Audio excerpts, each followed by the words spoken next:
Hey Kimberly, how's everything going? Hopefully it's going good. Gonna make sure my YouTube's turned off. Yep, it is. So I'll give it a few minutes. Let's see how many people jump on. There's three right now. Looks like everybody's gonna be doing Bob's more and more of mine. So I filled in for him. Hey Scott,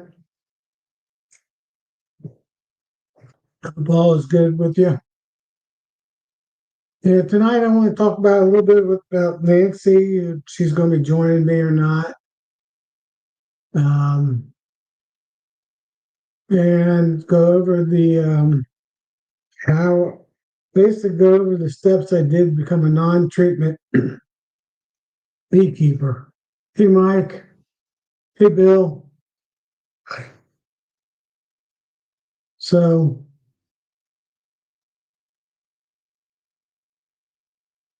let me update my YouTube.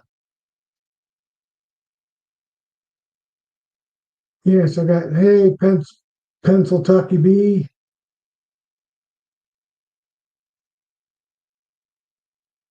So I want to talk about that.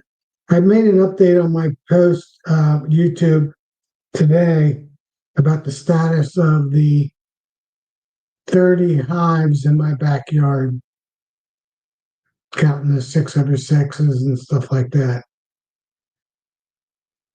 Hey Vincent, um, yeah, there's 8 or 10 watching.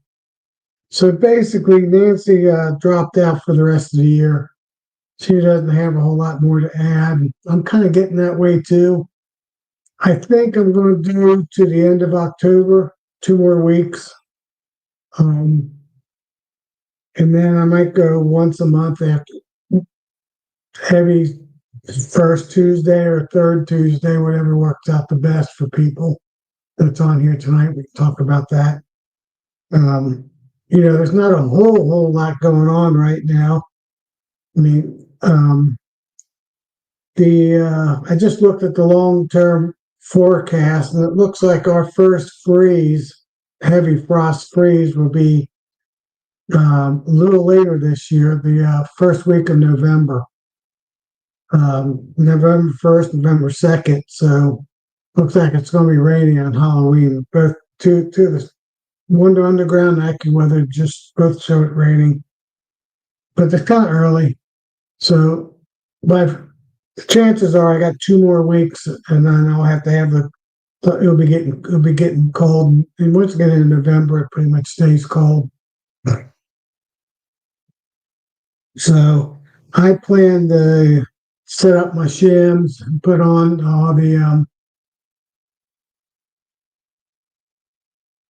put on all the fondant and sugar bricks pieces I have, hive alive fondant and stuff like that on all my hives. So I'll talk about that the last Tuesday of the week of the month. I mean, whatever date that is. Let me look.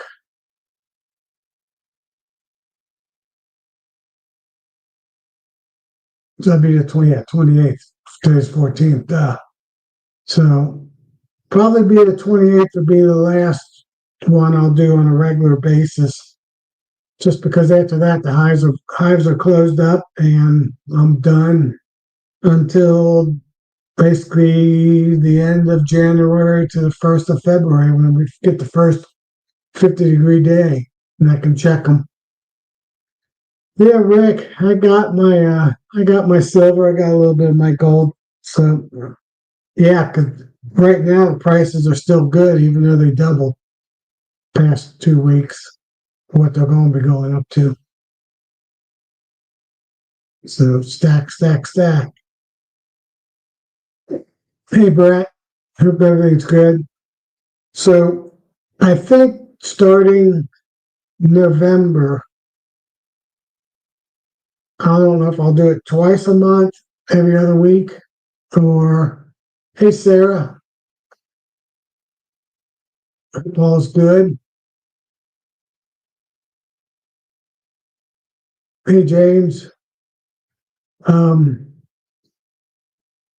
just do the 2nd of November, December, January, and then February, and then start going weekly again from that point on, since the 2026 season will be starting, getting going.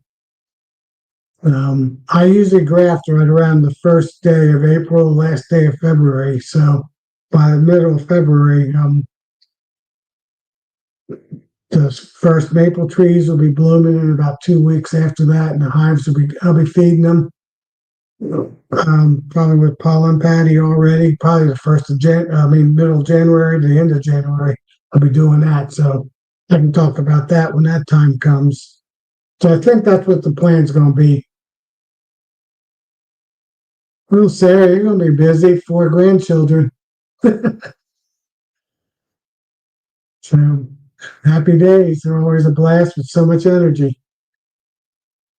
So I think that's what's going to happen. So I don't know. I could always talk every week, but getting a good subject's getting harder and harder this time of year.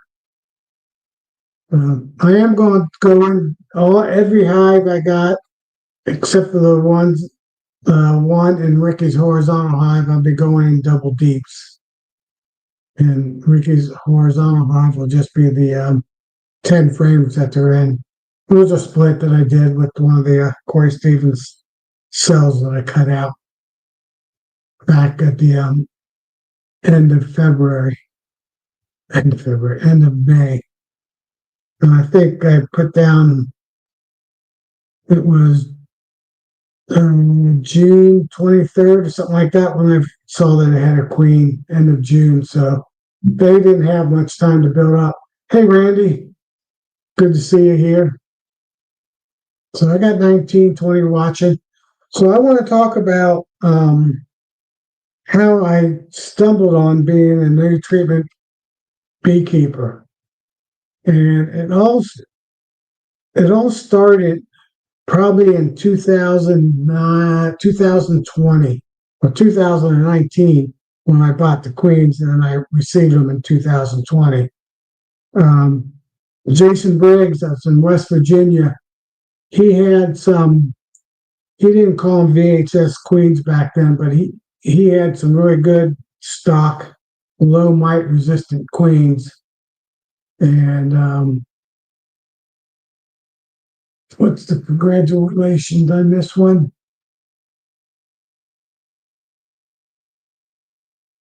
Oh, yeah, congratulations, Mike. That's great news. I found out this week that my youngest son's going to propose to his girlfriend probably this spring, he said. They're working on their pay or debt and saving up to buy a house, stuff like that, from now to about then, and then popped the question. So he told us that this few days ago when he was over. So that didn't surprise me. So we're working things out, getting ready for their future, basically. 5 miles away from you. Wow, that's close. So basically in your backyard, Mike.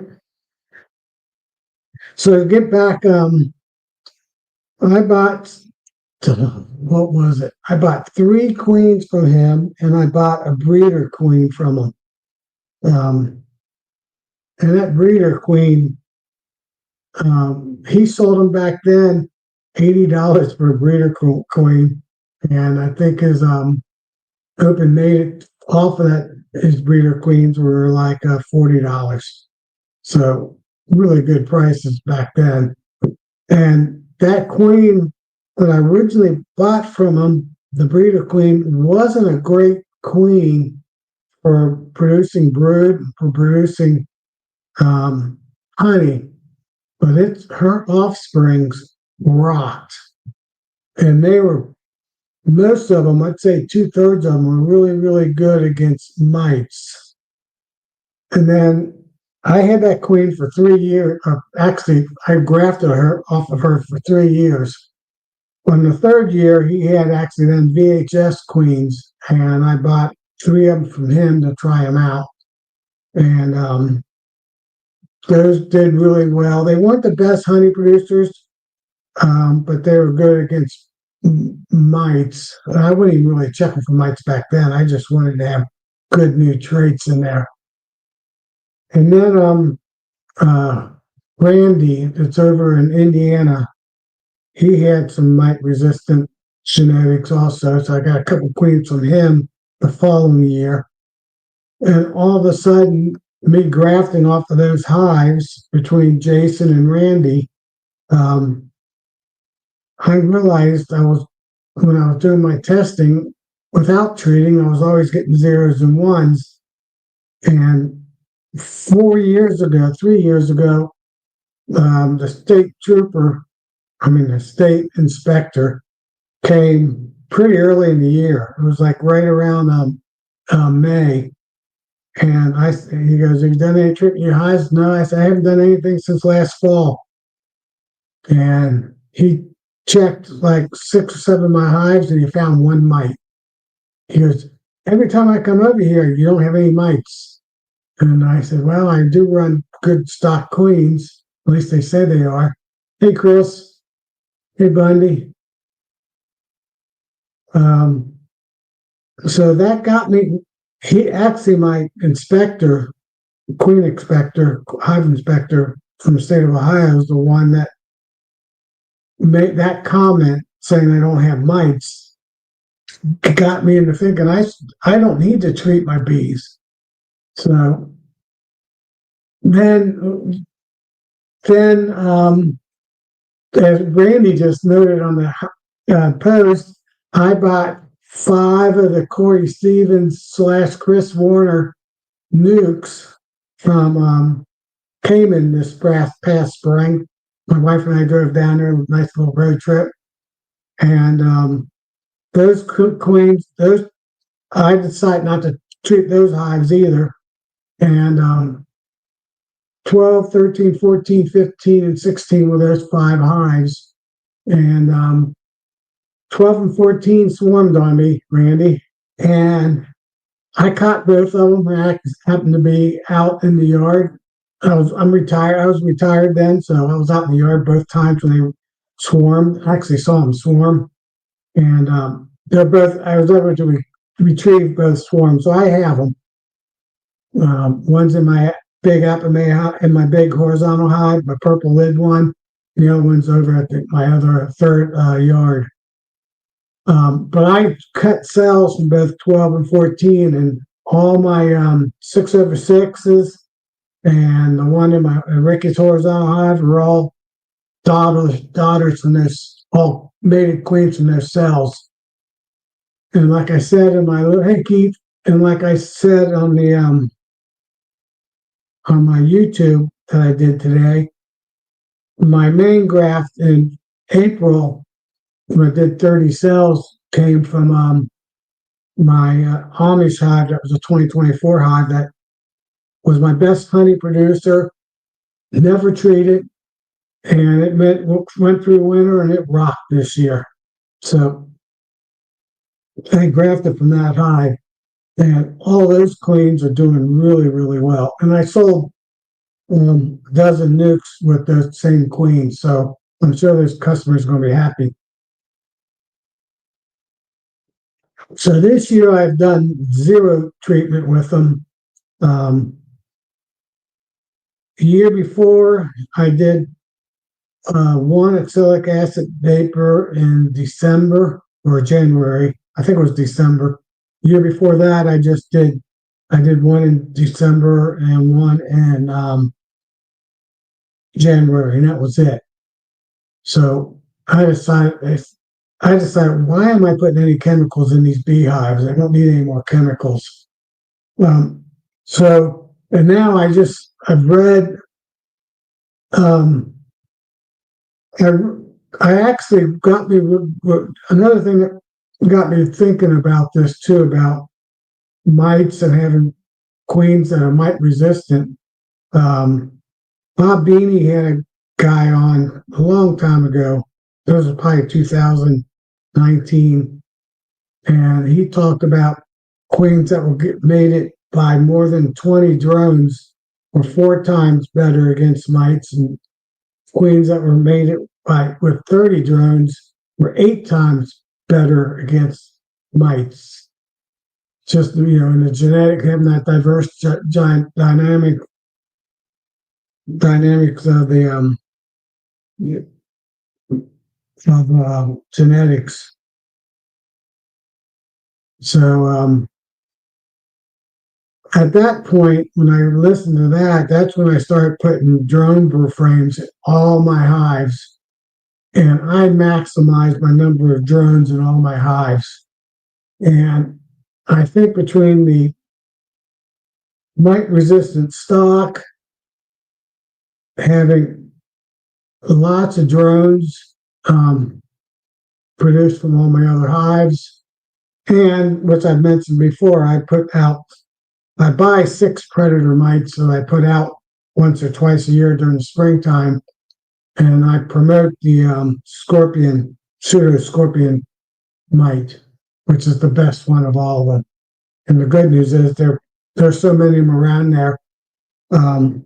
As long as you don't treat your hives, you won't be killing them in the hives with your other grower mites or other mites that might be in your hive. So I think between the 3 things that I do, 2 of them by accident, one of them by accident, that I have all these predator mites in my property. I take care of the red spider mites. It's the main reason why I did it before I became a beekeeper. Learning about drones, that you want to have drones in your beehives as many as possible, so your queens get mated by the maximum number of drones. And then third, getting good stock. So this process of me becoming no treatment now required took basically 6 years. 2020 through now. And I did lose 30% of my hives a couple of years in a row.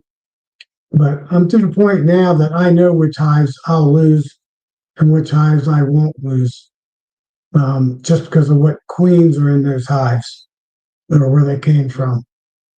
So I've definitely turned the corner on that aspect. And that's really saves me a lot of work. Another thing is, I don't need to go into my hives now, since I don't need to treat my hives, and I'm not throwing chemicals in there killing everything in the hive except for the bees. And I really think it's really hurting the bees too. They just don't tell you that. People that sell all these products only tell you the good part, not the bad part. Just like anything else that you buy in life. So I'll go back on those 5 nukes. Corey Stevens nukes. 2 of them swarmed, 3 of them didn't. So I still have 3 of them. They're actually the last 2 in my back, right over there. My finger would work better right there and there. And that one swarmed. That one didn't, and the one behind me swarmed. So I'll be grafting from either hive number 1, which is Amish hive, or one of Corey Stevens' hives next year. Or graft from both of them. I might do that. Do a row of the Amish and do a row of the Corey Stevens. And also, I'm kind of blessed too that I learned about all these Amish beekeepers around my brother's farm, and I get to catch his swarms. And one Amish beekeeper, where 90% of my swarms on my brother's farm come from, because my brother's retired too. He's actually 6 years older than I am, and he watches them fly in. He's got a big picture window, and he can see my swarm boxes, and he watches them fly in from over his lake, directly from where this pretty big Amish beekeeper is. And he's a natural beekeeper. He hands off of them. He just puts honey boxes on them and takes them off. Doesn't do any brood management or anything. So he gets swarms every year. So how many boxes I put out on his property around his lake is how many swarms I catch. I think if I put 10 boxes out there, I'd catch 10 swarms. But right now, last 2 years, I put 3 boxes out there. This coming spring, I'm going to put 4 boxes out there. And those will be the only queens I'll add to my place. I'll put them on my third property. And then, good night, Sarah. Those I'll put on the third property and see how they do throughout the year, and then move them if they can make it through winter with no problem. So that's how I became a no treatment beekeeper. Half of it was by mistake, half of it by faith that I get these really good Amish queens, and I bought some VHS queens. I do plan on buying some 3 more of the Pauline, probably the Pauline Caucasian hives queens. I might get them from Bob Beanie, or I might get them from the bee farm. There's 3 or 4 breeders of that line that came from the Louisiana Baton Rouge USDA laboratories that genetics came out of. Those seem to be really, really good genetics. But they're a little pricey. I think I'll be spending like $100 to $125 for each one. So I might just get 2 of them and then graft off of those, depending on what time of year I can get them. She's coming from Louisiana. I should be able to get those pretty early in the year. And I'll probably have to drive up. Yeah, I'll probably just get the queens. So that'll be probably the end of me buying any more queens genetics. So that'll be a 4th genetics in my yard over the last 6 years, basically. And after that, I'll just graft from my best hives after that. So that's pretty much the deal of how I became a non-treatment. Not because I really wanted to, just because it kind of fell in my lap a little bit. So, I don't know if you saw my YouTube, but basically hives 4, 5, and 6, and 11. 4, 5, and 6 were local swarms, not from my brother's farm, that I put on the line. And 4 they're doing okay, but they should have been big by now. And they're very light, even though I put 7 to 8 gallons of 1-to-1 or 0.5, 1-to-1, or 1.5 to 1 on them. They haven't put any weight on for some reason. The hive number 5 already died out. Hive number 6 was a big early swarm that was 8 to 9 frames.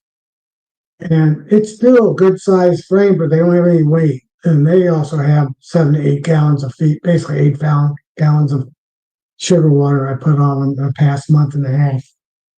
So I don't know why that one's not heavy. It's medium. It's not light, it's medium. So that one might make it through the winter. But all the other hives are heavy, except for 12 and 14, which were late May swarms, of the Corey Stevens swarms.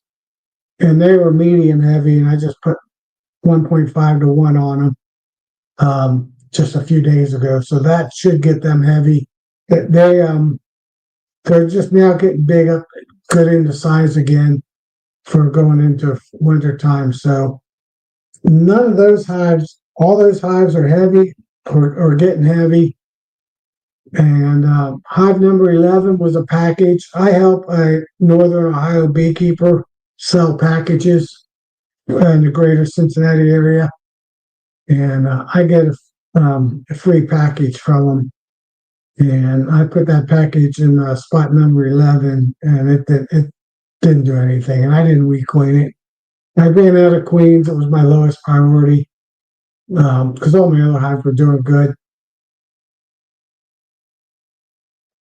Um, I let it go, and it died out a month ago. Yeah, it's good, Rick. You don't have to feed. Um, I took all the honey I could out of every hive since spring flow was not good this year with all the rain, especially in April and the first 2 weeks of May. Those 6 weeks. So I've been feeding them pretty much this year, and most of my hives are extra heavy. So they're really looking good this year. So I'm going to be putting sugar bricks or fondant on top of them. I got a feeling that most of them won't be touching it. Maybe even February will be the touching it a little bit. I got the queens down at the bottom of the two deep boxes, and above them is all honey. So it should take most of the winter to get through that deep box. And right now, at first they said it was going to be a cold winter, cold and snowy. Now they're saying it's going to be a above average winter. So who knows? Don't know. Wait and see. Right now it's been pretty. It's been above normal. We're doing pretty good. Hey DC, it's been it's been above average most of this fall so far. And like I said, we usually about the third week of October we have a freeze, and this year it doesn't look like we're going to have a freeze until the first week of November, 1st or 2nd November. Get down to 32 or below 32. There's a couple mornings where it's supposed to go down to 37, 39, but that's not a freeze, and might not even be a frost, might be a very, very light frost at the most. And that's about the gist of it. If anybody's got any questions about my non-treatment or even treatment, um, put it in caps or put down question and state what it is so I can see it. What really got me into not wanting to treat my hives anymore, it was 2019, no, 2020. I think I had 7 or 8 hives at the time. Yeah, 2020. And there was a forecast the last week of August for 3 days, 80, 80, 82, then 85 temperature wise. So I put the Formic Pro, the double strip on them, the 2 week one.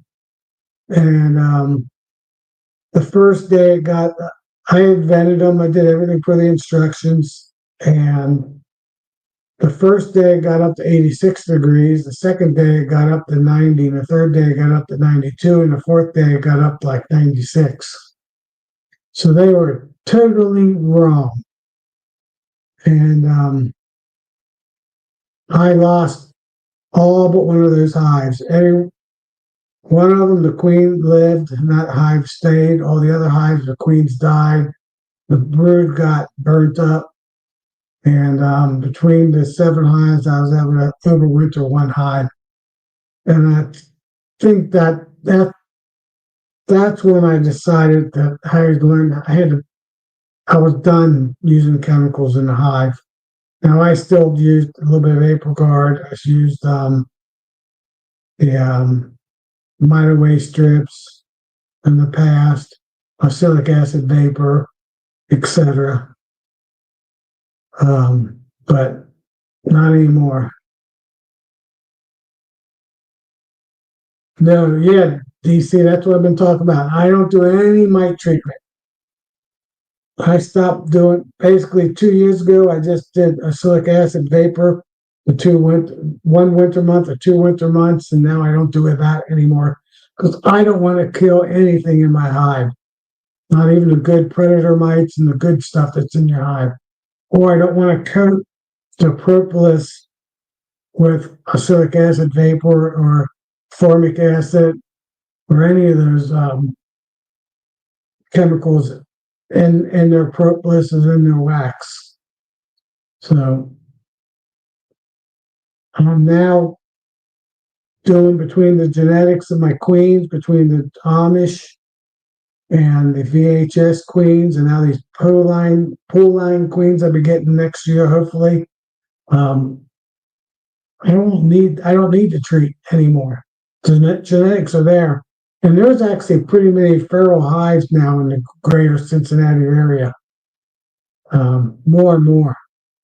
I probably know of at least 15, 20 of them right now. That's in the area. There's one that's been on a golf course for it never died out. It always had bees from day one. Pre 2005 when the Varroa started coming out. So that gene that that hive has good genetics. It's on the golf course.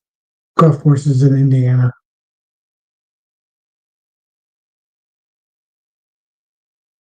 So yeah, I don't need to treat anymore. Luckily.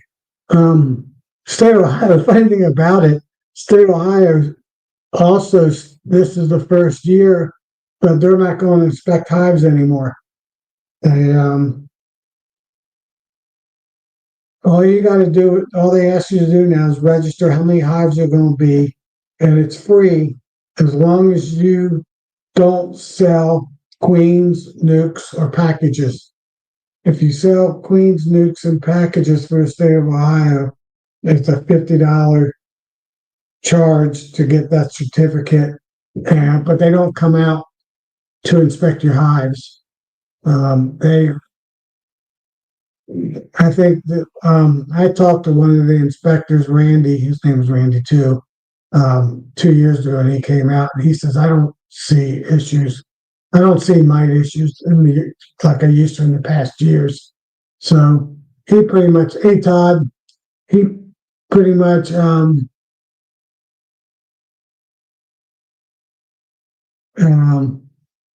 told me that the genetics are getting there.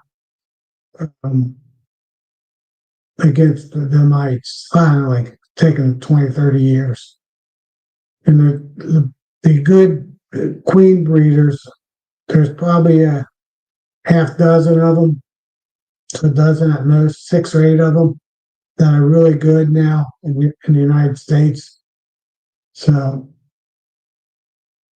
I'm, that's another thing I didn't mention. My first queens were Carney VHS queens. My second ones were Italians/Carnies, which were the Corey Stevens ones. And the ones I hope to buy for next year will be VHS Caucasian queens. So that's 3 different queen genetics, all VHS type that I'll be putting in my property, plus whatever I think most of the swarms I catch my brother's farm are pretty dark bees. Not dark, but pretty dark bees. I think they're carnies mostly, maybe Russian a little bit, but they're calm, so I don't know. Or dark. Yeah, Todd, I'll be watching your preview tomorrow night. At least some of it, at least the beginning of it. So I'll stay up late, East Coast guy. That's good because it's hard to get start, 9 o'clock Eastern time and get you guys in the evening time. So good for you. Yeah, it's supposed to rain here late Saturday, Sunday.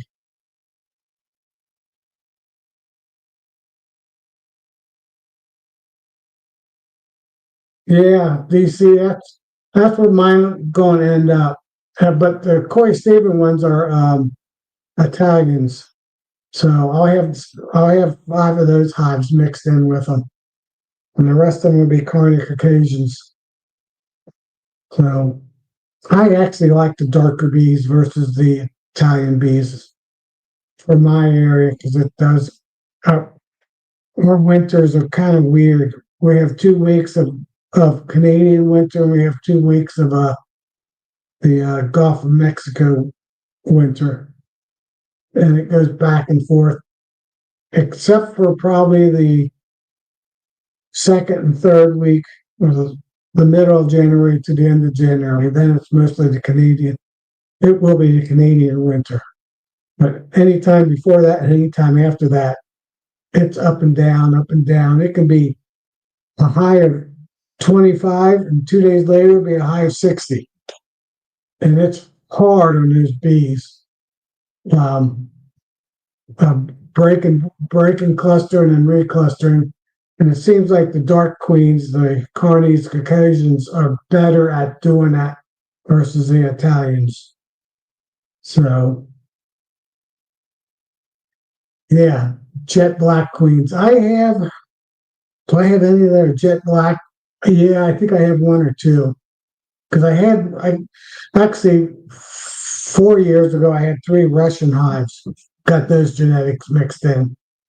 Um, they they were a little aggressive. I wouldn't call them aggressive, just a little bit. Mostly just at the beginning, a little bit more flighty when you open the box up. But then they all fly back in. Um, yeah, you don't want to damage any of those DC, those black ones. A couple years ago, I had a black one. They were dark. So, hey Clay, hope everything's good. I got 22, 23 watching. That's pretty good, especially since Bob started already. Probably. Um, that's another thing. Thursday, I'm going to an elementary school, St. Jude. It's about 2 miles, 3 miles from me, and I'll be doing B classes. Fifth graders, fourth graders, third graders, and second graders in that order. I'm going to bring my observation hive. So Thursday, it's supposed to be a low of like 50 degrees and only go up to like 68. So it's going to be a little cold. I went and checked yesterday. I went into the hive and checked on her and made sure she was still marked. And I marked her even better just so the kids can see her. And I'll be doing that. So that hive, I'm going to be putting a lot of stress on them. Hopefully, I didn't kill that hive forever or cut that hive for overwinter success. But luckily, the next 2 weeks will be good. So somebody had a question I just saw a second ago. Let me scroll up. I think it was from Brent.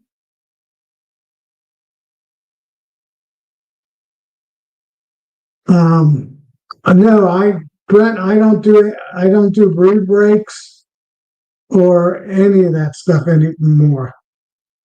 So I don't need to combat mites. I let the bees take care of the mites.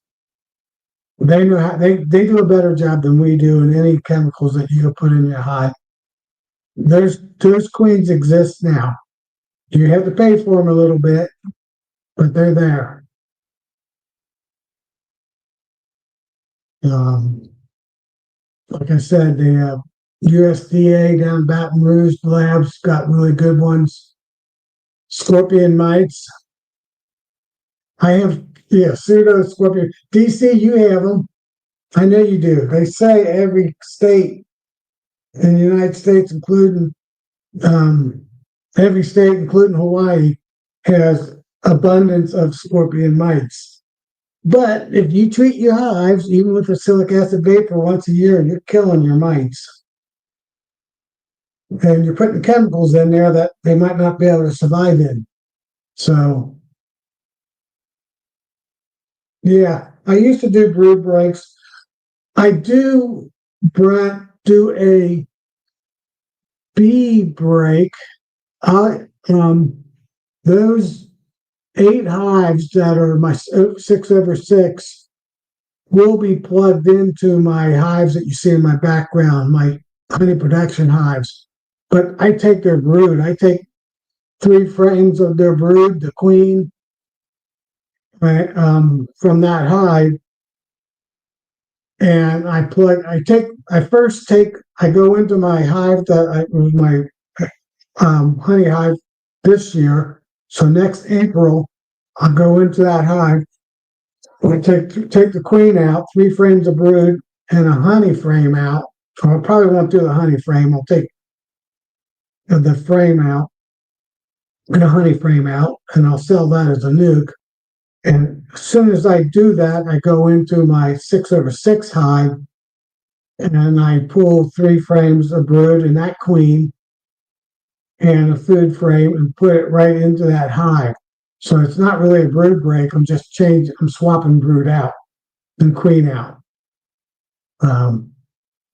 Then in my 6/6 hive, like I say, I typically can graft the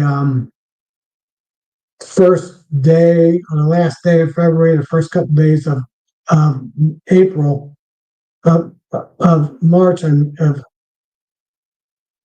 this is March.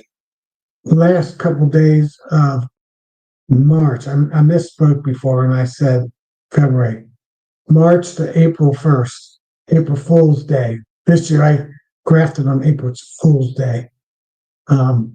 Then I do this on the second to third week of April when I do my swap out. And then I take the queen cells from the graft and plug them in my 6/6 and let them requeen themselves with mite-resistant queens. Then in May, about a month later, May, I'll take I'll take another nuke out of those 6/6, those 12 frame hives, and sell another nuke. And then I do the same exact thing in June, and that's my summer solstice queens. I overwinter. So this year I'm overwintering 8 queens. My goal was 10 to 12. Actually, I got 9 queens, but 2 of them didn't make it. I didn't want to stretch my resources this much. This coming year, I'll have this summer solstice. I'm probably going to do about 17 to 20 queens, so I have 12 to 14 of them to overwinter. The mating in June is like 50% success rate without being eaten. Hey, honey bee compound. So yeah, I don't do any brood breaks, none of those tricks anymore. I used to do brood management when I did single brood management, where I'd move brood from the lower box deep and put them above the queen excluder in the upper deep box. But I stopped doing that last year. Well, this year. This year I put the queen excluder on top of the double deep boxes. So I give them 2 deeps for brood. And I try to keep her down at the bottom most of the time. I don't want her up in the top box, except for maybe the month of May, because she'll fill up a couple frames in the top box too. That way I don't have to get in the hives to do brood frame management. So that's another thing that I think helps also. I only get into my brood box once a year. That's it.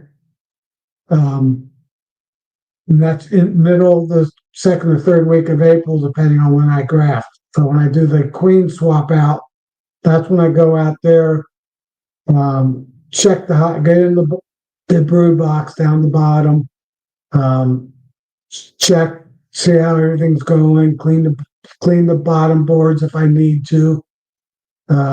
Most of the times I don't have to do that because I run 3/8, so they can clean their own bottom boards, because they're close to the bottom, bee space wise. So most of the time I'm just checking to see how they are, how the numbers are. Then I close them up, and I don't go in that brood box again unless that hive is an issue, has issues. Then I'll go into and pinch the queen and replace the queen or whatever is required. But that's only one or two other hives, and that's usually because I don't have one of my good queens in it, like hive number 4, 5, and 6, and 11. So I think that really helps because they propolize the heck out of it. They put a really good propolis envelope in that bottom box, and I'm not breaking it except one time a year. Yeah, is it hard to get those frames out in the springtime? Yeah, but the good news is it's usually soft that time, so you're not cracking them out open too bad. So I think that really helps a lot too, that I do not go into the hives. I don't need to go into the hives. So then about that same time frame, 1st of April, first of April, that first week of April, I'm putting my queen excluder on and my first super box. So that's another reason is once I get to that middle of April, I have already 2 boxes to take off, a medium super on most of them, and then the deep box to get down to that bottom box. And that's it. And I spend the rest of the summer adding super boxes, medium supers for the honey yield. Then I take them off, and sometime in July, since I'm retired now, it's probably going to be more end July. Get that clover honey mixed in with it, darken it up a little bit, and then after I do pull all the honey medium supers off, I do feed them 1 gallon or 2 gallons, and that's it. That's just to get them through that first 3 or 4 days where they got to get honey stores back in their hives. I might not, since now I'm keeping them double deeps overwintering and for honey, I might not have to do that anymore because there'll be honey in the top of the sides of the top deep. So I probably won't even have to feed them then. So I do work on gut. I do use the bee gut chemicals. I use Hive Alive. I've used the Apis Biologic, which is now what I might call it, one of the bottom. So I've used all. I do really believe that. So when I feed them in the fall time, when I feed them 1 or 2 times, I will add that to them in the fall time to help their guts for winter time. I don't do so much in the springtime, because usually in the springtime I'm just feeding them 1 time in February with a pollen patty and a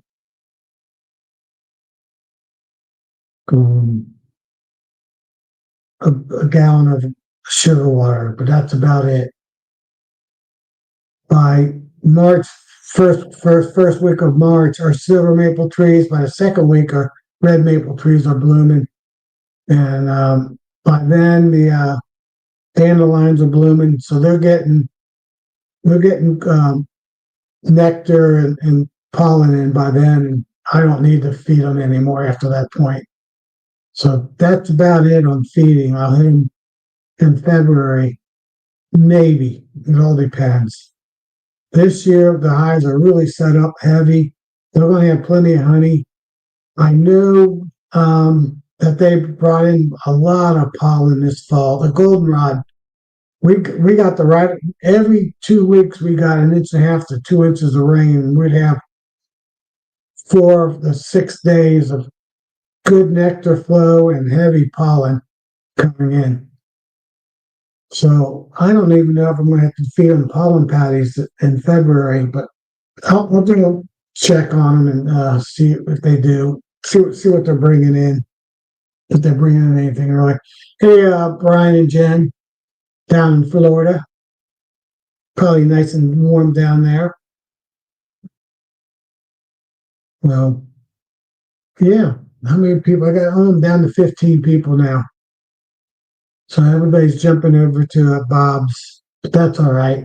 I'm a little disappointed with Bob because I thought Bob and I were kind of friends. I mean, I bought his tablets and his swarm rustler and stuff like that, and he'd talk on the phone occasionally and text and stuff like that. And I thought for sure when he came back, he would at least let me know, and either I joined him or he joined us. But he never, to this day, he has never contacted me.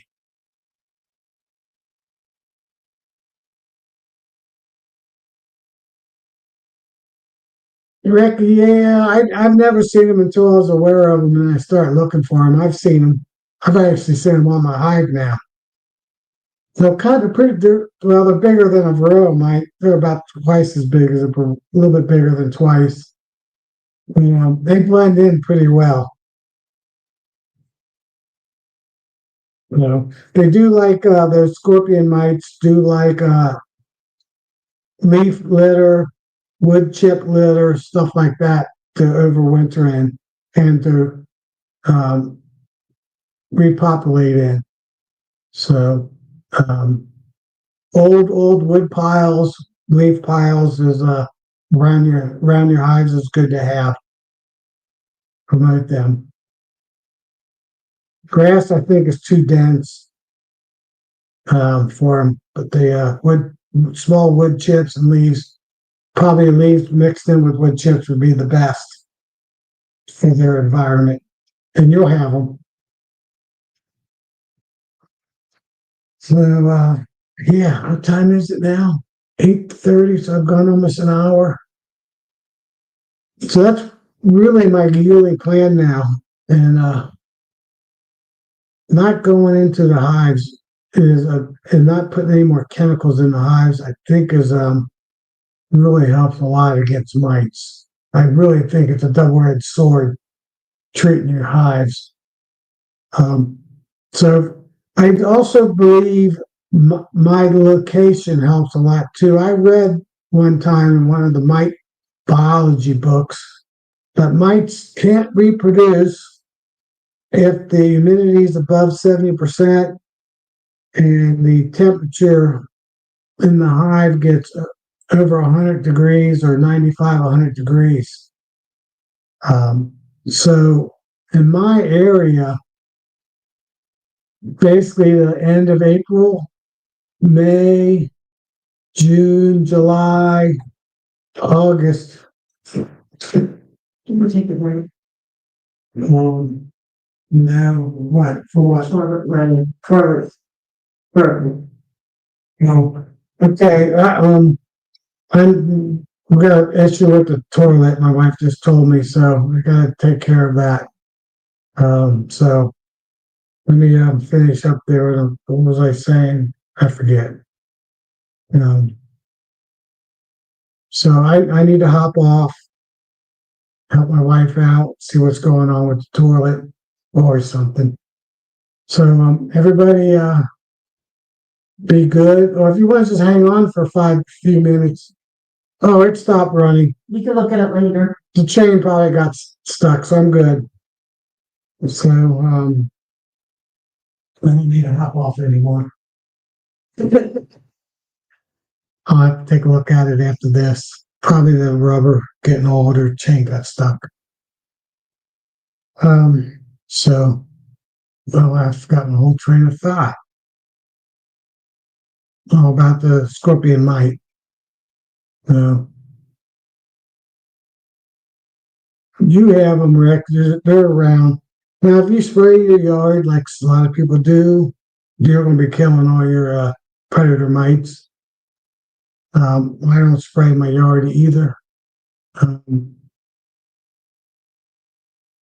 so I'd like to have live. My yard is like my yard is alive. I don't like to have dead yards from chemicals, from herbicides and pesticides, fungicides.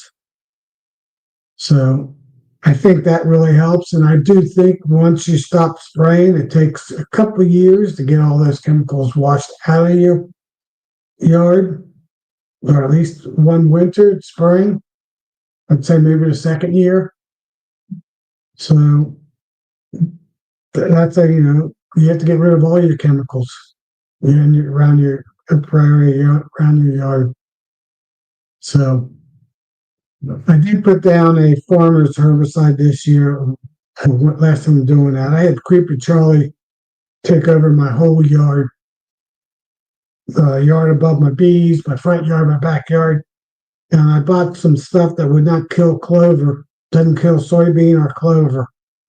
And I put that down, and it killed the Creeper Charlie, also killed all the grass, because it's for the farmers, it's not for yards.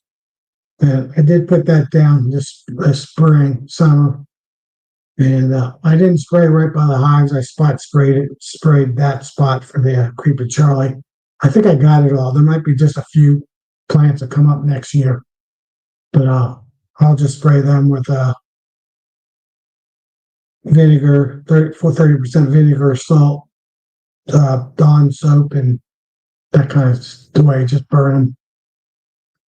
So burn them in a few spots, and that's it.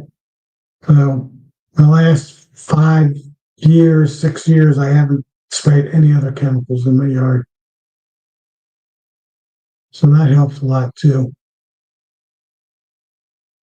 Anybody else got any other questions? Anybody else want to hop on? I was hoping Scott would, the unlikely beekeeper.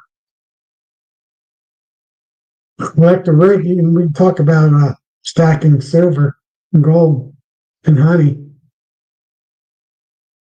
I'm down to, it's in my honey, I'm down to 2.5 buckets.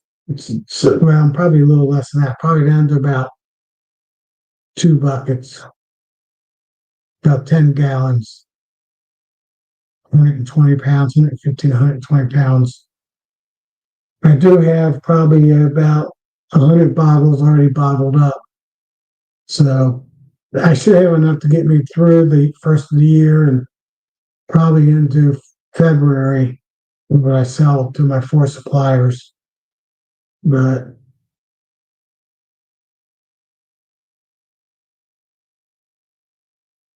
yeah, Rick. Yep, the silver is up to $52 and getting higher. Um, yeah, Kimberly, it's funny about moles. Man, I had a lot of them when we had all the brood. I get brood 10. That came a few years ago. I have a mole trap. I put those out and killed. I killed a lot of moles in the mole trap because they were just tearing up. Rick, I think it'll be over 100. I think it'll be closer to 200 by New Year's or early next year. 200. Yeah, I'll be singing glory when that happens. I could double my apiary with all that investment savings. No, I'm not doing that. Right now, I got 7 hives on my 3rd apiary. I'm going probably put 7 more. I don't think I told you this. My neighbor, I got a neighbor. She's not a very nice person, but she complains about everything. And I live on 2.95 acres. So 0.5 less than 3 acres. In the state of Ohio, to be a farmer and I have any regulations on beekeeping or pigs, cows, goats, chickens, you got to have 5 acres or more. So and for every 2 acres under 5 acres, you're only allowed to have 2 hives. Since I only have 2 full acres, I'm only allowed to have 4 hives on my property. So I'll be moving next spring. I have 6 months to correct my issue one way or another. I have to either move my hives to yards 2 and 3, or maybe even 4, or obtain some property that's connected to my existing 2.95 acres.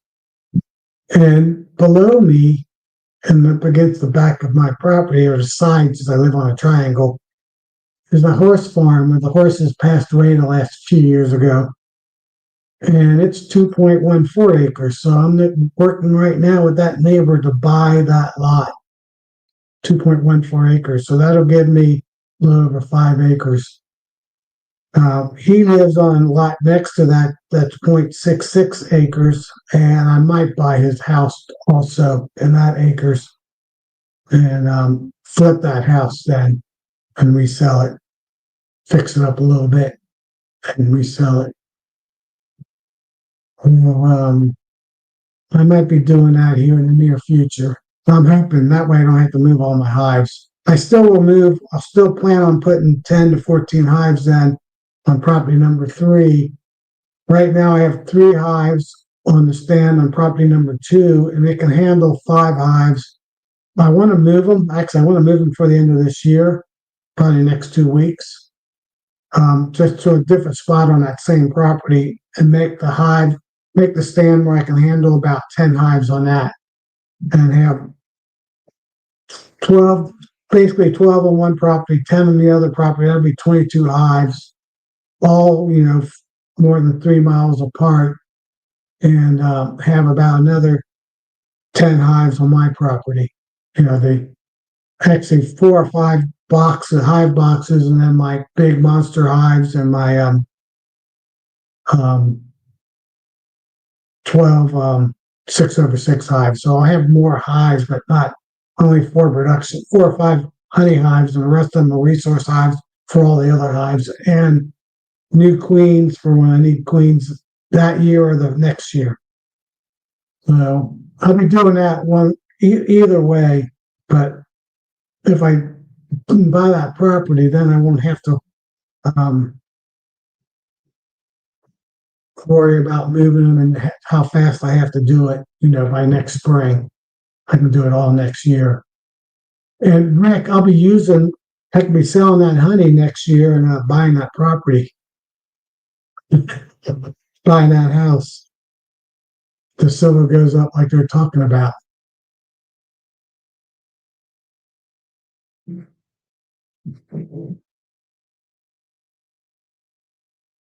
Yeah, that's a bummer about stealing hives. I don't have to worry about that around where I live. I've never heard of anybody in my whole general area about anybody stealing hives. And right now, I don't have to worry about bears, but bear population in Ohio is booming. About 12 years ago, we had a bear run within probably 200 yards from my hives. A young male came through.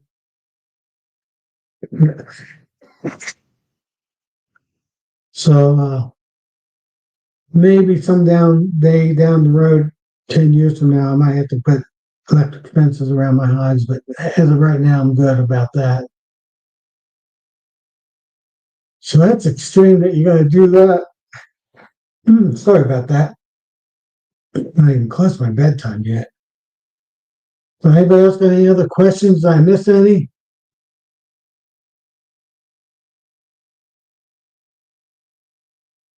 I see Rick's, yeah, honey gold. Well, my honey in the springtime looks like gold. I guess it is kind of. So I'm looking for any questions. I don't see any other questions. Any more questions? So yeah, I had a neighbor when I was building my house, she called the police or the fire department a half dozen times on me. She complained about a 30-watt light bulb I was burning in the center that I had on in the center of my house when I was building it. And she lives on 5 acres. I live on 3 acres, and it was bothering her. And I had a fire pit, and I'd be burning and the scrap wood and stuff like that. And she complained about that. And I think after the fifth time, the fire department gave her a $500 fine for complaining too much. And she's complained ever since. So she complained to this our county I live in, and they called me and told me what the deal was. So I'm hoping my neighbor Kevin will sell me his at least 2.14 acre lot. And he asked me if I was interested in buying his house also, and I told I really want to buy his house because then it's on 0.66 acres. I'd like to take about 0.25 acres off of that, 0.2 acres off of that 0.66 acres, make it about 0.4 acre lot, and add that to my lot. And then on the other side of that lot, down the road that's below me, Taylor Road, I could actually add a lot and build a brand new house on that lot and then sell that house and make some money. I'd have enough stealing from one property, the property lines, and then I'd have my 5 acres. I'd have my 0.4 acre lot and my 0.3 acre lot with a new house on it, flipped house and a new house. So I might be busy, even though I'm retired. I might be getting into the realty and flipping houses, building houses. I built the house I live in, so I'm not afraid to build houses. I've built houses before, and I've been in it. Grew up in the industry when I was a kid. My uncle business.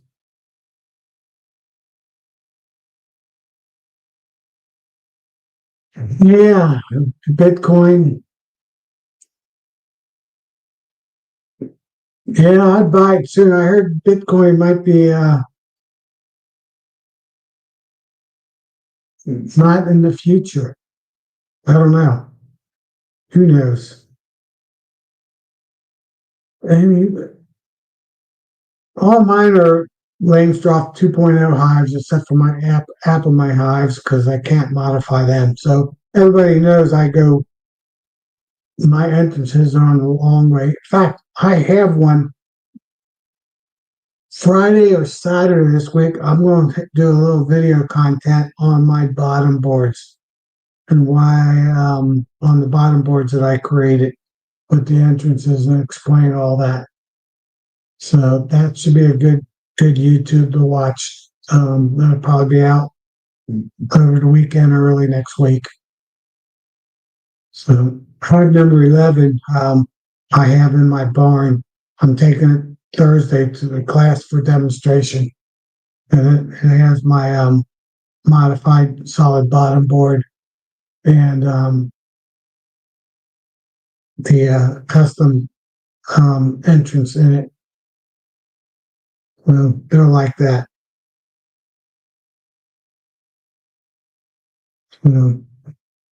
Yeah, that's about it. I wish somebody would hop on. We should get DC on here. Get the Midwest, East Midwest, and then get the West Coast. But how many people I got left? 17, so not too bad.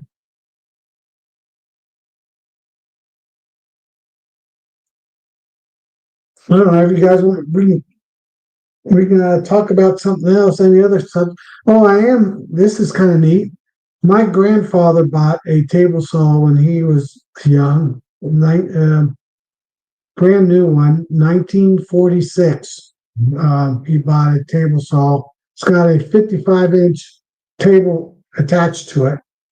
It's made out of cast iron, heavy duty. Thing is heavy. And my dad had it, and then when my mom passed away a few years ago, I picked it up and it's been sitting in my barn. Well, I've been restoring it. So I have all the mechanisms up and working. I sanded and polished all the steel. I still got to paint the scratched up deck, 55-inch by 24-inch player deck of the saw. But the motor on it's no good. It's actually not the right size, right motor that's supposed to be on it for the manual. I actually have the original manual that came with it. And I bought a new motor online, and it's coming. I should have it in about a week. So, 1 horsepower, 3450 RPM motor with a capacitor start for the startup of the blade saw. So that's a little project I've been doing. So that'll help me be able to build my own shims and any boxes I want to build. Between that and my miter saw table, I should be able to build anything I want. So yeah, I've done some videos on that. Nancy's Rick she's done for the year. She's going to join back up on me next spring. Well, I'm going to go the next 2 more weeks. I'm not sure what I'm going to talk about. I do know the last week I'm going to talk about how I prep my hives for winter. I'll go over that. So I do next week. I don't know what I'll be talking about. I'll come up with something. Hopefully somebody can jump on. Maybe I'll line somebody. That's what I need to do. Yeah. I'll get somebody to join me. And then we can talk about whatever we want to talk about. So, yeah, so I'm working on this table saw in my barn. That's 1946. So it's old. It's an old cast iron table saw. It does. It's got. The table goes by 1 inches. It doesn't have any thing after that.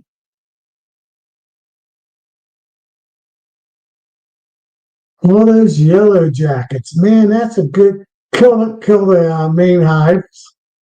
The good, this year I don't have to worry about yellow jackets. I got a few, but they just now showed up in the past week, and they're going to be gone in after about 2 more weeks. And I don't have many. It rained so much this year in southwest Ohio.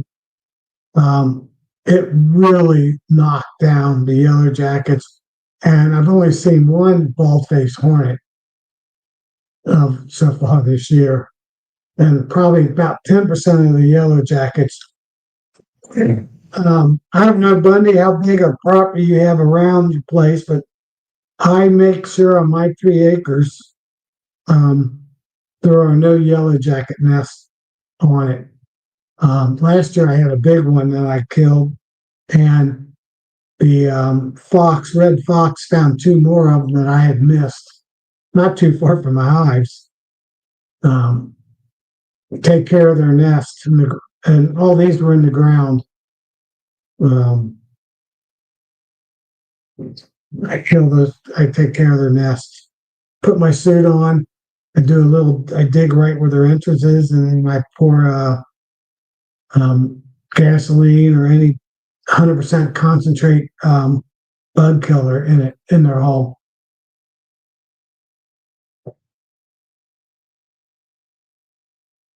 Yeah, bring the blue coats. So that's how I deal with the yellow jackets. But if they're coming from my neighbor's property, well, then I think that's the problem. So, my wife walked in. She's not coming this way. She's probably checking the door, see if it's locked. Yeah. Get some red fox. I have lots of red fox around my property. They do a number. They dig those yellow jacket nest up in the summertime, usually late summer. They do a good job. I have a neighbor up the road, third of a mile up the road, that he has a den underneath his front porch every year.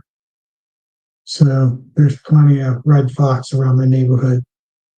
They take care of the squirrels too. And I got red-tailed hawks that nest just on actually the property I want to buy. There's a nest on that property every year, and great horned owls on that same property.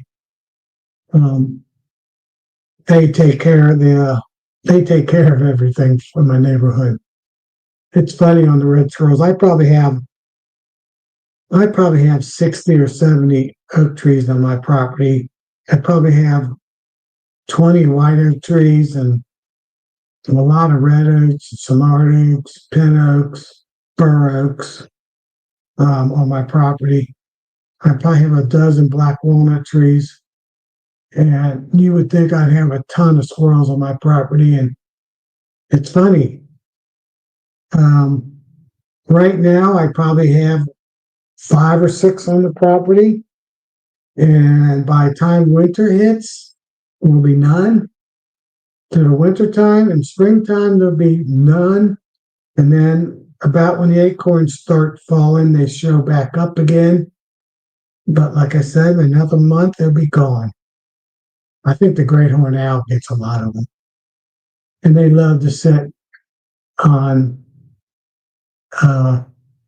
top of my edge of my roof, my house. I can hear the claws landing on the roof a lot of times. All right, U-tan hives, red. Oh, cool. That's cool, Rick. I've done deer hives, deer skin hives, tan nose, clean them and tan them. I used to do a little bit of taxidermy when I was young. That's really hard on your hand doing taxidermy, and having arthritis and getting older in my hands. I stopped doing that probably 10 years ago. A little hobby I used to do. I didn't do many. I just did my own and a few of my friends. But I never done a fox.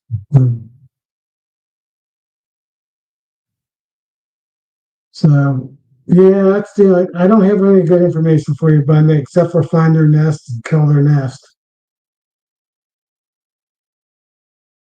But if you live on a smaller property and are your neighbors, you can maybe ask them. You can look and get rid of them if you find them.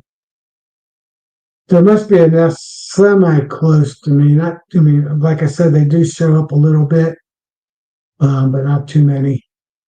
If your hives are strong, they don't get in your hives. They're just flying around the hives. They don't seem to bother me though when they're flying around my hives.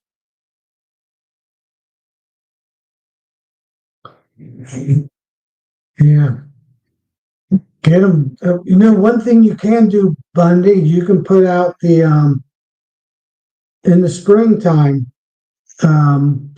April in my area, the female yellow jackets will come out of the ground end of March, April. Boy, I don't know the exact time frame. And put traps out in the spring, yes, and catch those female yellow jackets. So I actually saw 3 or 4 of them this year, and I killed them. I was able to actually kill them. So that's probably the best pre-treatment you can do is put traps out in the spring. So a little bit of honey and a little bit of rotten meat and upside down cut off Pepsi or Coke bottle will work good. Yeah, neighbors all around. I would put traps out in the spring to kill. You'll pull those females from the neighbors. They're hungry when they come out of that ground, and hopefully you can kill most of them. Help you out and your neighbors at the same time. And then tell your neighbors, make a couple extra ones and ask your neighbors if you can put a couple traps out for yellow jackets. That would be the best advice. So Kimberly's right on. Put traps out in spring, early spring, March, April. Well, I don't know exactly real weather, but yeah. As soon as the ground gets up to 50 probably degrees, I don't know I would Google what temperature the yellow jacket female um, ground temperature comes out. I don't know what that is. My guess it's 50 something. So whenever that is for your ground, I'd have traps out. I'll probably put traps out this coming spring. Just I'll probably put two of them out on my property, one on each side, hang them from the tree. So that's a good idea. I have to write myself a note to do that because I did see them this past spring. Apple juice.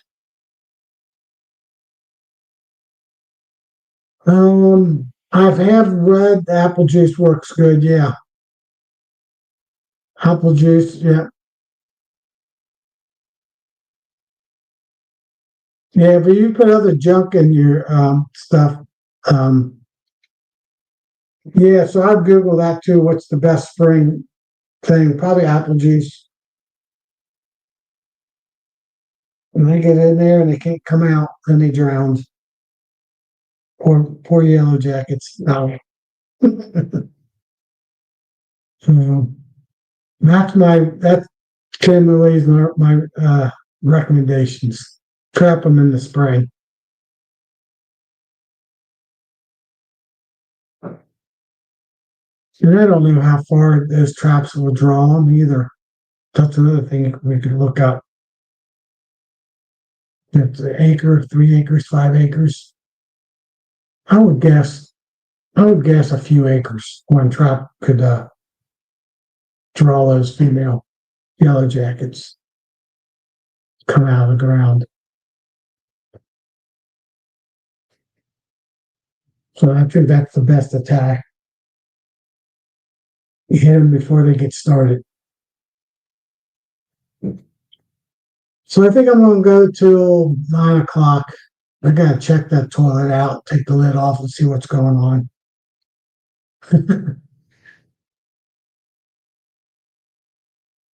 Stink, yeah. Well, like I said, we've had so much rain this spring, it pushed the yellow jackets back a few weeks. So I don't have them real bad on my place right now, but in the past years I have. And I've had anywhere from 1 to 3 nests in my property. Stink bugs are really bad this year, really bad. In fact, I just got one out of the house today at dinner time. I'm looking to update my kitchen and my floors in my house. And I had a guy come over. He's going to give me a little estimate of the two of us doing it. And I think one of us two going in and out. He wanted to check out his parents. Was one of my mentees that I've been mentoring for 3 years now. It's just their son that's looking at. He does carpentry work and stuff like that. So one of us two, and he wanted to check out my bees and my barn that I had built. And one of them came in, went on one of us. Who knows? He really loved my table saw too. He saw my old table saw, how I'm restoring it. Because man, that thing's a beast.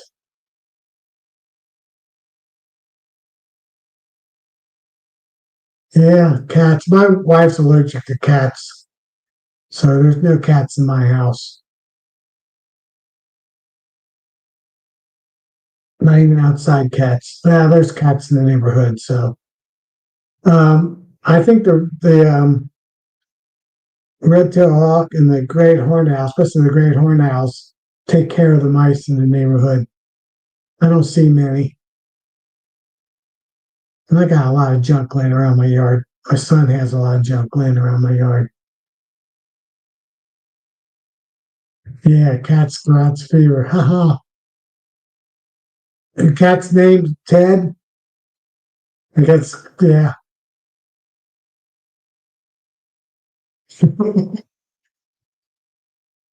Yeah, gotcha, Kimberly. Yeah, it's kind of funny you mentioned cats. The private drive I live on, there's 5 houses on it in the back part and 2 smaller houses at the very beginning. That might be part of the street. It's kind of weird how they did it. 7 houses altogether, and it used to be a gravel road, and it's a dead end. So you wouldn't believe how many people in the spring and summertime would drive back to the end of the gravel yard, which is where my house is, and drop off kittens. I mean, dozens and dozens of them. And we even every year would even have 1 or 2 puppies he brought in, dumped in the property. And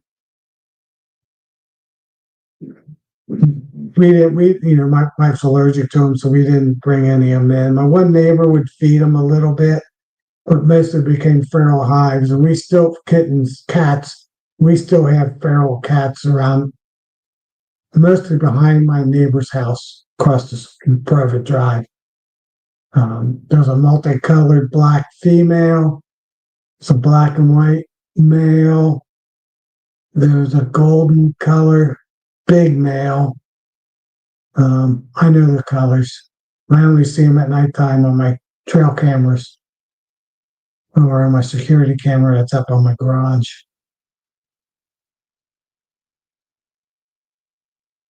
You grew up with a cat, 2 cats, but I don't have them now just because my wife can't tolerate them. You know, but they're in my neighborhood.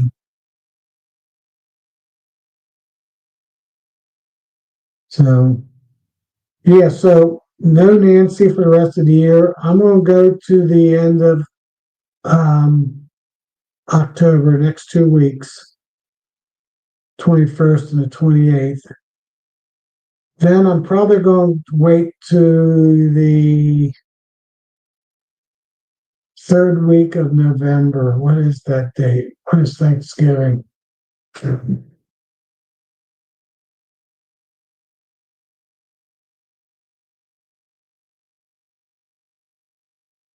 Probably probably on the 18th. I'll be out of town a lot of the first 2 weeks in November down at my brother's farm. But probably on the 18th or maybe the 25th, I'll be doing another one. Just an update on winter and what's going on and all that good stuff. And then I'll probably do one a middle, 2nd week of December. We'll be thinking, another update, how hives are looking, how the weather's been, stuff like that. Then we got Nabby, and I'll probably do one the 3rd week of January, and then probably right around the 2nd week of February, I'll start going weekly again. So I think that's something like that's going to be my schedule. And it'll just be me and whoever I get to join me. If that sounds right with everybody, let me know. There's just, after I close up the hives in a week and everybody around me, except for the southern people, will be closing up their hives. Once they're closed up, the only thing to do is work on your yard, building boxes and frames and whatever. I did today buy 4 complete hives, all unassembled. So unassembled solid bottom boards, 4 solid bottom boards unassembled, 8 deeps. So it'd be 2 deeps for hive, 4 medium supers and 4 mods migratory lids. So I got 4 hives to put together during the winter time so far. Um, that I'll be picking up at Navy. So that's kind of cool. Get the best prices when they're unassembled. And then I have at least 300 frames from Navy from last year that I didn't use this year. So I don't need frames. I only need some medium frames, and I'll get those at Navy. I got foundation already. Well, I got some foundation. I have to buy some medium foundation and about 30 or 40 more frames. I need about 30 frames.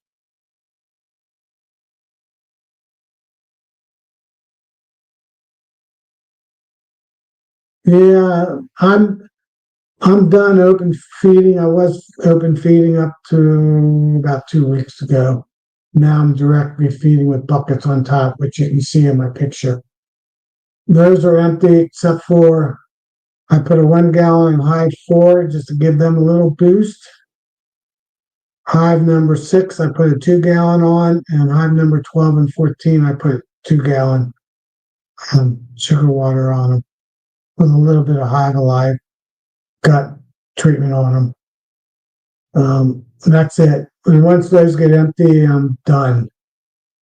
And in 2 weeks from now, 1st of November, we'll be into winter, and those buckets will be off, and I'll have my insulation and my winter setup on the hives. I probably won't have them pushed together yet because they'll still be flying. It probably won't happen until Christmas, but then I'll push them together and put a tarp over them. So I push like 8 of them together at a time and then put a tarp over them.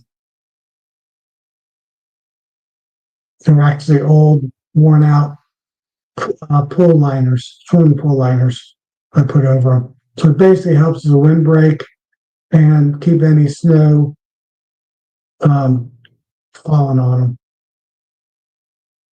Yeah, I do condensation DC. I've been doing my first year, 2018 to 19, I did vented, and I thought that was the stupidest way to overwinter hives in the north, Midwest North, and the South probably because it doesn't get cold. But in the north, I said, why do I want to let all that cold air in? Makes no sense. I had screen bottom boards, so the same thing. Why am I letting all that cold air in, the top and the bottom? So that's when I went to sealing up my hives and letting all the condensation on the side of my hives form. And plus, you'd be surprised how much water bees need in the wintertime when they go out a little bit out of cluster on those warmer 50-degree days, 45 to 50-degree days. They'll be all over the side of that, inside of your hives on the sides, getting that moisture off the wood.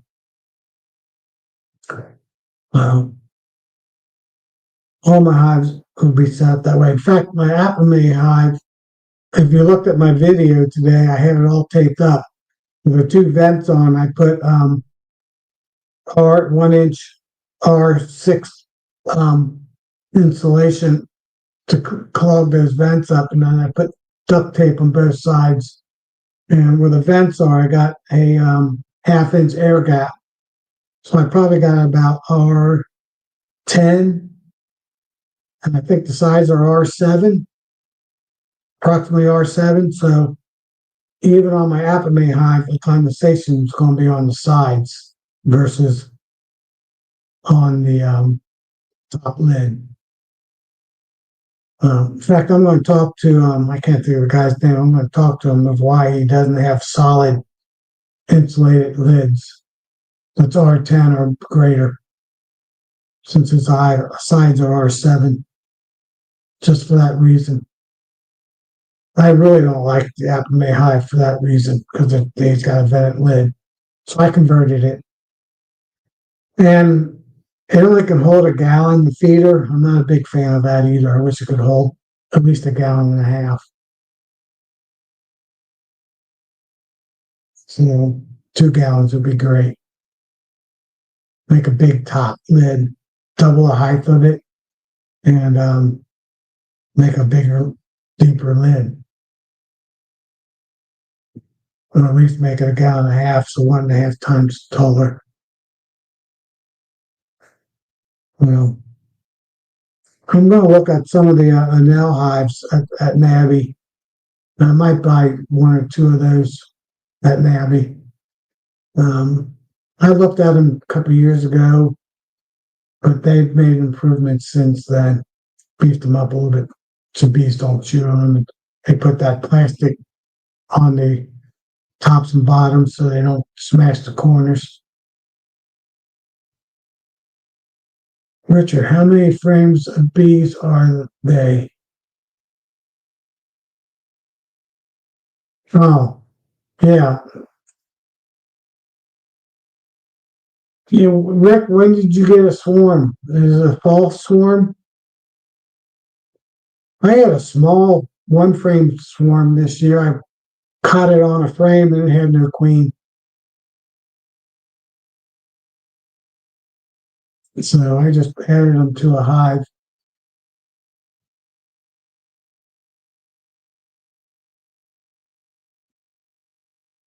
Yeah, I'd be a little cautious of pulling a frame of bees, especially brood this time of year.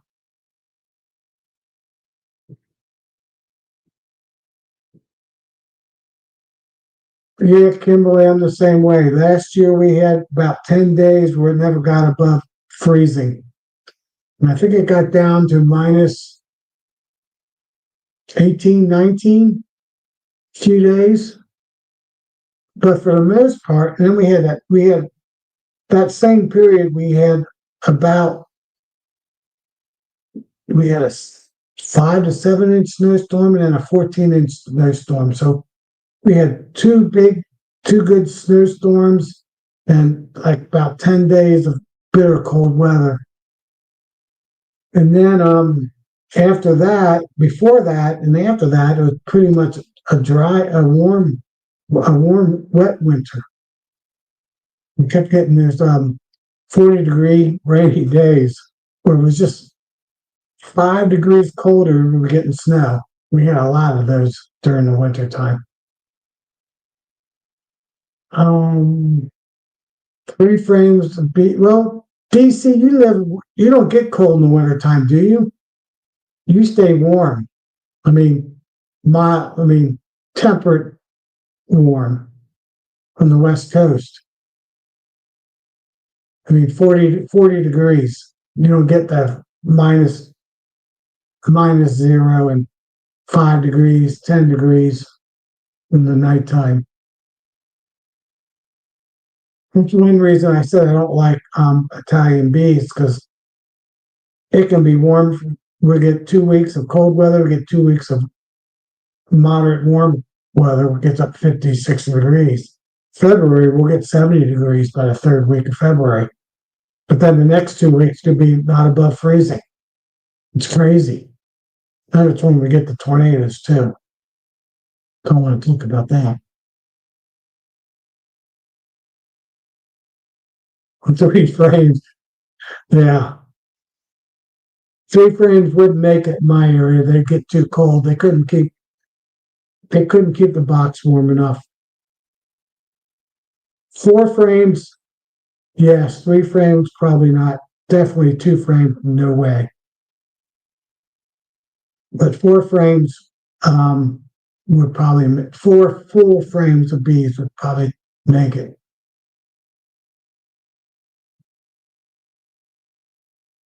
All right.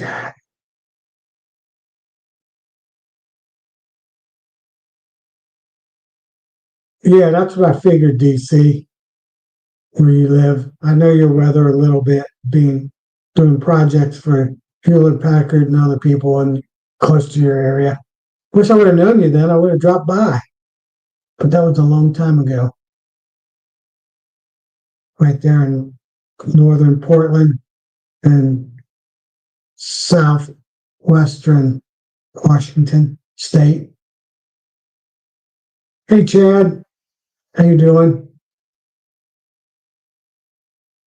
So, yeah, so I figured you were 40s and maybe 30s a little bit, the 50s a little bit, depending on how the water's coming off the coast. That's good that you're doing good.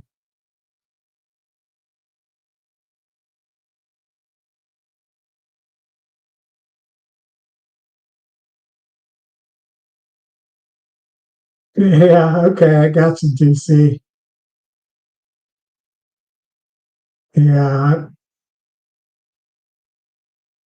we've had some what I call mild winters where we didn't get more than less than 10 inches of snow and probably only maybe a week of maybe getting down to 0 degrees or only um, double digits below zero, like, 15, 19, 20 for that third week of January is always our coldest. Second, third, and fourth week of January are coldest. It's cold no matter what. We don't get any southern breeze those 3 weeks a month. But anytime before that, who knows what the weather is?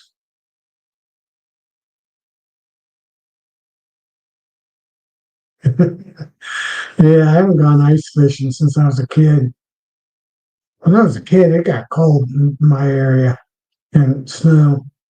Once the lakes froze, they stayed frozen until spring. Nowadays, this year they froze that for that 2 weeks we had, they froze good enough that you could get on them. Most years they get to a point where they're safe enough that you could fish on them, get on them. Um, but then it gets warm and they melt and get slushy. I got a feeling that's what this winter's going to be, which is a hard winter to overwinter because people will say winter bees don't fly, but winter bees will fly if it gets up in the 50s. And you have 2 weeks of 50-degree days in November, December, January, and February. Those winter bees are dead by the time you get to February because they flew out and they didn't fly back in, just like a worker bee. So they do fly in the wintertime. They try not to, but once it gets warm, they think there should be food out there and they fly out looking for food. And there isn't any. I did plant 2 years ago or last year. This is the last year, actually, last spring, not this year, but the year before. Three witch hazel plants, and the bees love them. And they bloom. They're good. They're a really good nectar source and pollen source. And they bloom in December, January, and February. They bloom up to 8 weeks until they get pollinated. Can bloom up to 8 weeks. So that's 2 months. So they usually start blooming in December, middle of December, and they will stay blooming until they get pollinated for 8 weeks. So I have three of those planted in my yard. They're actually about 3 feet tall. Like I'm a 5 foot net, and so they're about 4 feet tall right now. So I'm going to be fertilizing them pretty soon to give them a little boost next year, and hopefully they get a little bit bigger. They grow. I read they get 16 to 18 feet tall and 16 to 18 feet wide. Got a beautiful yellow, stringy type flower. So I'm hoping to get a bunch of those. I'll be cutting um, grafts off the witch hazel and propagating them to probably this coming spring. Probably do 3 or 4 more and get those planted. And I'm hoping in about 5 years I have a dozen flowering witch hazel plants growing in my yard for the bees. So they have a little bit of nectar, a little bit of pollen during the middle of winter when it does get warm, when there's warm flying days. So at least they don't fly for nothing.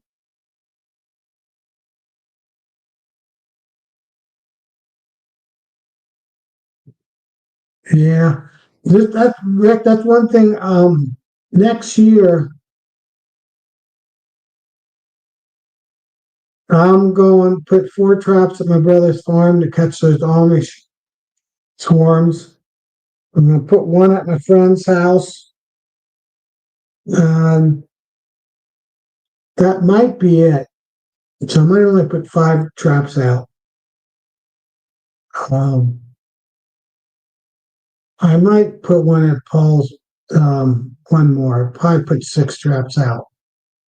And the 2 that are my friends' places, but not from my brother's farm, I'll put on my second property and let them overwinter over there and see if they're got good mite resistance or not. Or I might sell them as a $150 as a swarm nuke, basically, to any nukes. I got a few people that's all they want to buy is swarms, and I sell them at a lesser price because they want to save some money. Package price basically for a swarm. So actually a better deal buying a swarm than a package. So I'll sell probably. Maybe I will put more swarm traps out, all 11 of them, and just keep the 4 from my brother's farm. I'm going to have, like I said, probably 4 hives to replace because I know they're not going to make it. And I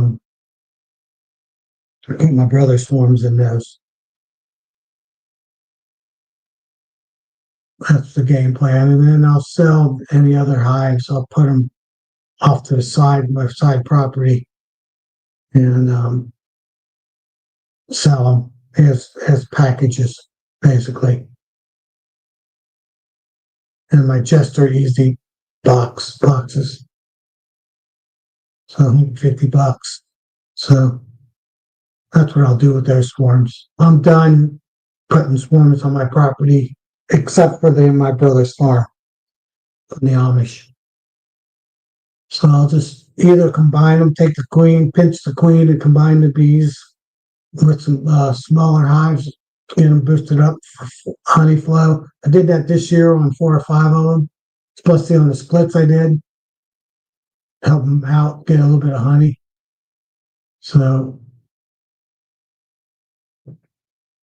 Kimberly, yes, I do. You can go back and look. I use 19-gallon Tupperware or plastic buckets, solid ones, not the clear through ones, the solid ones. I buy either dark blue, I should say, or purple ones. I would rather have purple ones, but purple ones are hard to find, but I buy the blue ones. And I drill at each end, right where the curve is, I drill 1 inch, a half-inch hole to the plastic with a drill bit, and I put a half-inch dowel pins through it, and I stick it out both ends for about an inch. And since the hole's on the curve, it pinches the dowel pin a little bit and holds them in there. And it's just enough room to hang frames on them. And it can hold, the square box ones versus more the tapered one can hold 9 frames, almost 10 frames. And then you'll have, I'll get to yours in a minute, Grayson, and good to see you. Glad you got on. It has about 6 inches of open area underneath those frames. And I cut a 3/8 by 1.5 inch entrance. On the last batch I did, I put them the warm way, on the long side of the box, and half of them I got them on the short end of the tote. And boy, did they catch swarms. And I don't put them in trees. I put all my traps along buildings, houses, sheds. I have one that's on a tower, grain silo. Anything that has structure, because the bees are looking to build their new homes, and there's more structure holes in people's houses than there are trees. And I think the bees know that. And I put a lot of times right on, um, yeah, Mike, they work good. And I a lot of times put them right on one of those plastic chairs, a foot and a half off the ground, sitting space. Or I put one on a 55-gallon wood barrel. Um, on my brother's farm, he's got a little platform that's 8 feet high. I put 3 of them on there, and I put one of them down lower on a shelf that's inside his barn. So yeah, I have a YouTube on that, Kimberly, so you can look it up. Actually, I think I have 2 of them. I did an updated one that was a little bit better than the original one. So look that up. And the lid snaps on, so you don't have to worry about anything getting on them. I do usually put a weight on them because they're just plastic totes, or use a ratcheting strap and strap them around a chair or whatever you have them sitting on. But I do like to put them against structure, and I want them on the north side or the northeast side of the structure. The north side of the structure is the best. So the bees, the only time they might get sun is the first couple hours in the morning, and that's it. Coming they're right there. It's during the late spring. When it's coming up out of the east, it might hit the north a little bit, but that's it. Bees like to be in the shade, not out in full sun, which they tell you. That's another myth that I disagree with. The books. Yeah, you don't have to worry about small hive beetles as much. There's benefits to have them out in the sun. For us, the bees prefer to be in the shade. Yeah, thanks, Mike, for the compliment. So blue plastic 19-gallon totes. The square ones work better than the ones that are tapered down a little bit. But they work too. I got some green ones that are tapered down that I got for free. So I'm going to turn them into swarm traps. So I have no wooden ones anymore. All my 11 are plastic totes. Green, blue, or I don't know if I got any purple ones or not. If I had my choice, I'd have purple ones. But find a purple 19-gallon tote, it's a little tricky.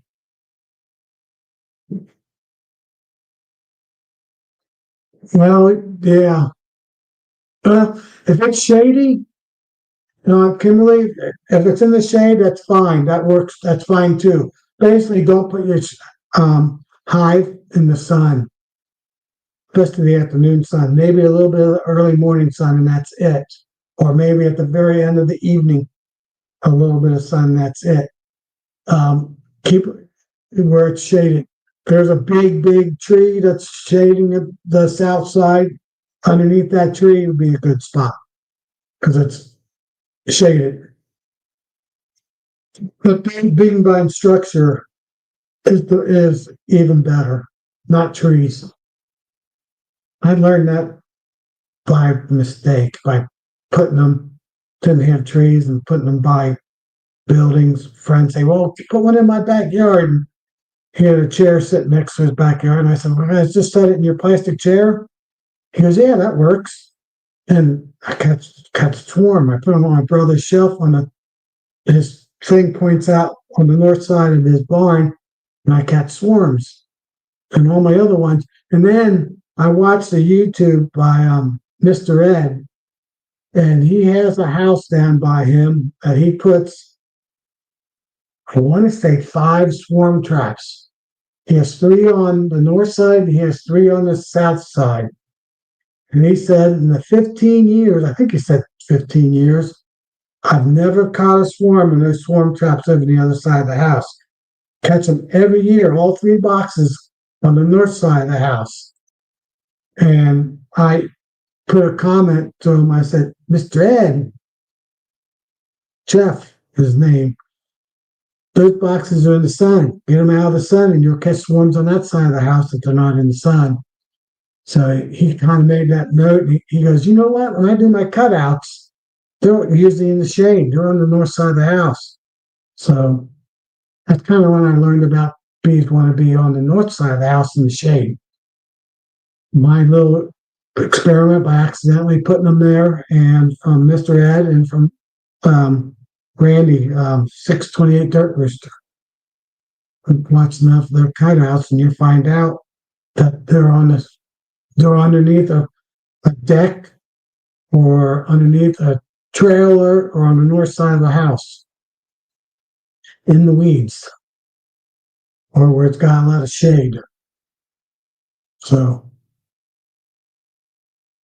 yeah, less temperature fluctuation and that hot sun beating down on them, getting really hot, too hot for them. So, yeah, so I kind of learned that. And, I'm an engineer, so I kind of look at everything as a science, and I just look at the science of it and say, this works out. Any traps I put out, I'll catch a swarm in it, pretty much guaranteed. And I am going to try 4. I'm at my brother's farm now. That's pushing it a little bit. I've always caught 3 the last 2 years. I started with 1, then I did 2, then I done 3 now. And I used to put them at like 4 different places, and now I just put them all within 3 feet of each other. 3 of them will be within 3 feet of each other, and maybe 4 feet, 5 feet, and then one of them will be down about 10 feet lower, or down about 2 feet off the ground and about 10 feet over on that side of the barn. There's a ledge there. I can put enough room to put a box that faces right at the face of the boards, and there's a hole there from an old knot that used to be in the pine wood or oak wood, so it makes a good little entrance into my box. And they're all in the shade, except for a little bit this morning on my brother's place. So it works. Well, I've gone 2 hours now, so I think I'm going to end it here at 9:30. So I started at 7:30. I think 2 hours is good. So we got into swarm traps a little bit. Bees actually do like shade. So my barn faces the north to the northwest, but mostly to the north. So it only gets sun in the hives way over here will get a little bit in the morning. The sun will come up in the east over here. And then in the last hour, like when I took this picture, the last couple hours of the day, they get a little bit of sun in the afternoon. I wish it was facing a little bit more north. It's northwest, so it does get some of the afternoon sun because the sun gets above the barn, comes straight down.